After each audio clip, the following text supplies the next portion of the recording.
Good morning, I am Philip John Santos Arsenio.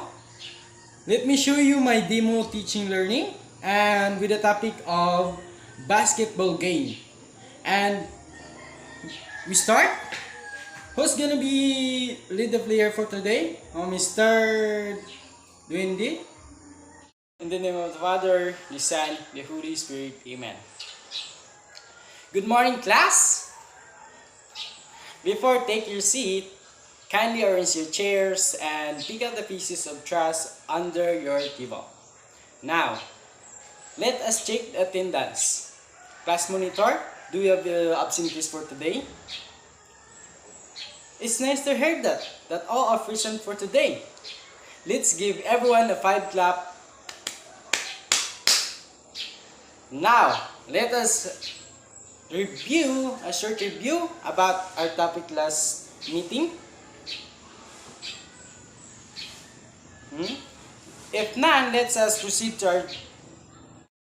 But before we start our lesson, I have some picture here and analyze, get an idea, and I'll be asking some questions after a while. Class, in the pictures that I have shown to you, what do you observe? Very good. What else? Very good, Mr. Green. Very good. Let's proceed to our learning objectives. Mr. Gumahin, can you read the objectives? Thank you, Mr. Gumahin.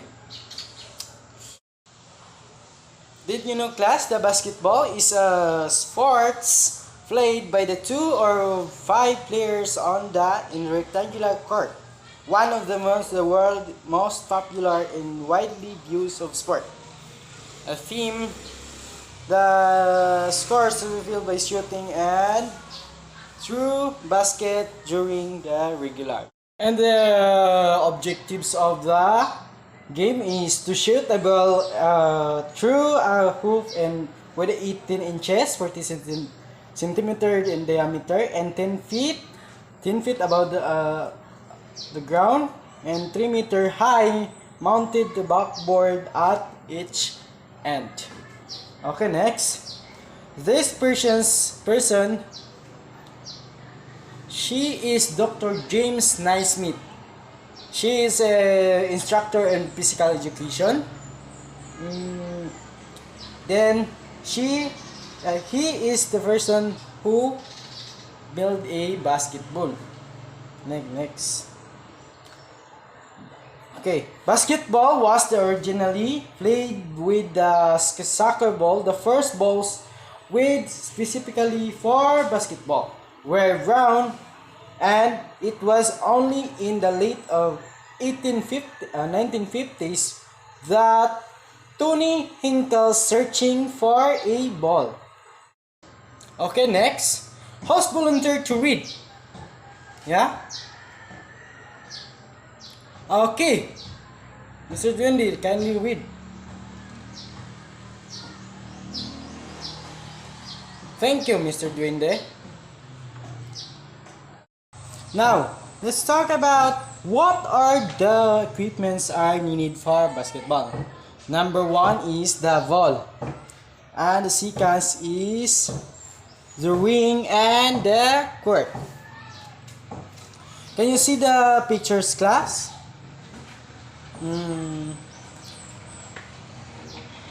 Those are the equipments that needed for the basketball.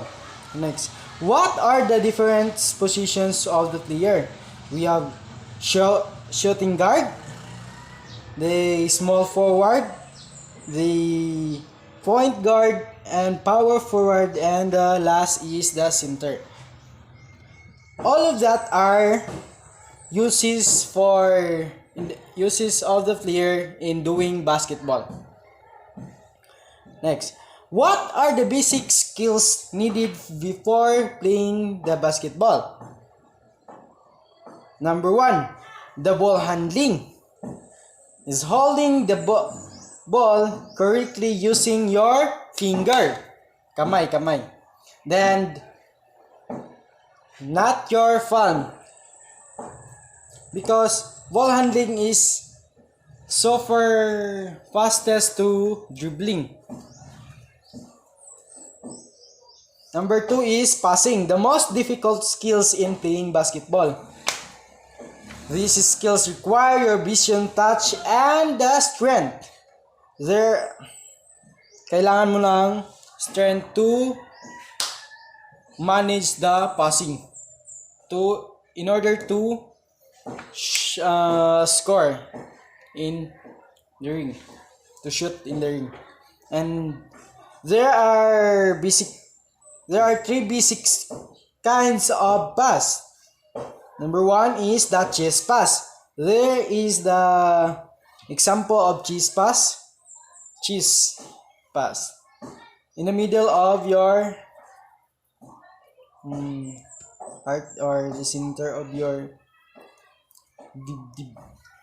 And the second is bounce pass. And the third is the overhead pass.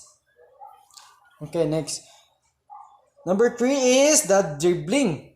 It's an important attacking skills done by tapping of the ball with your finger and not with your phone in just one hand. Dribbling. This is the position in doing dribbling.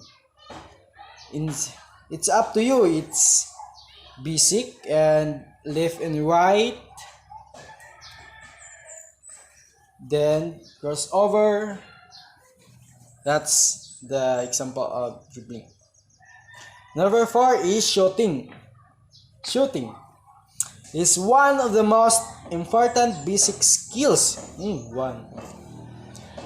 basketball, because it gives your team as a scoring point. There are different ways of shooting. Number 1 is the sit shot.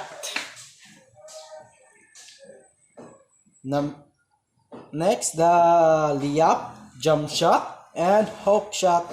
And the best of the basketball shot is the slam dunk. Set shot is explained by done on the free throw line. The layup shot is done while the player moves and throws the ball into the basket. The jump shot done in the bending down and jumping to the shot of the ball. That's the example of jump shot in the picture.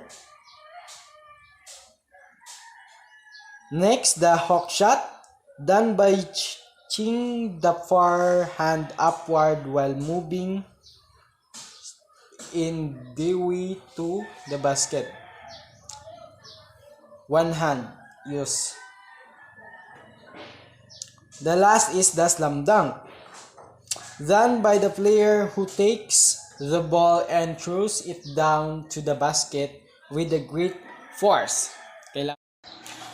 But before we let's moving on to the defensive and offensive skills, I have some question. Okay, Mr. Bigoy, can you give me one basic skills needed in basketball? Oh, very good. Another, Mr. Alpas? Very good. Very good. Let's continue our topic.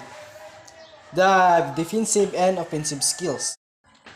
Most of the time, the center was always use this, the box outing and the rebounding, because he is the persons that have a strength to box out and the rebounding. Okay, next. And the offensive skills, there are cutting, faking, passing and timing, and the lastly is the looking. Now, what are the different hand signal?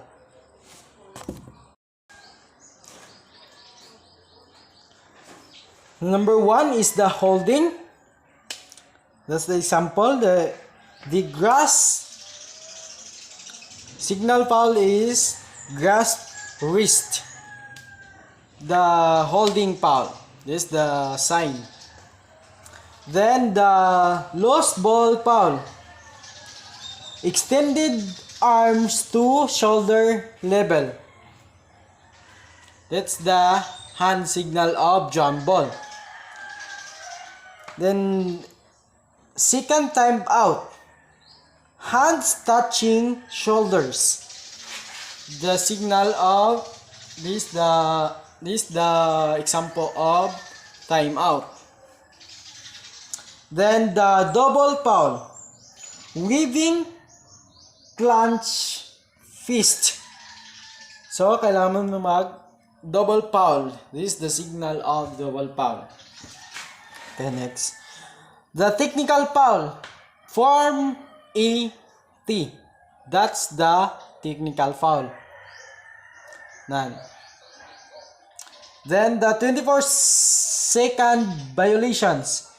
Tap head. This is the example of 24 seconds violations. Then the traveling. Rotate your fist.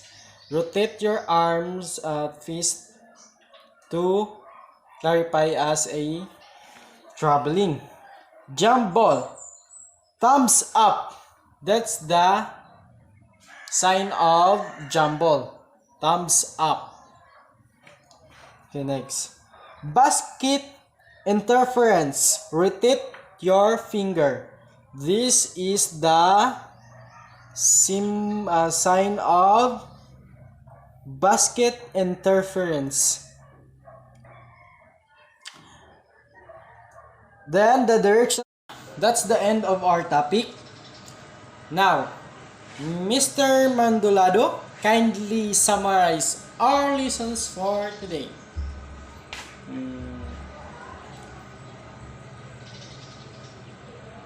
Very good. Now,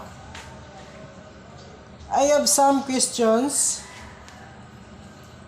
for you, students. Directions: answer the following questions. Explain the functions of the basketball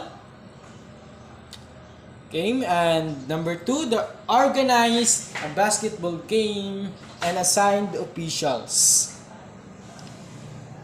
That will be assigned to you, and that's your assignment.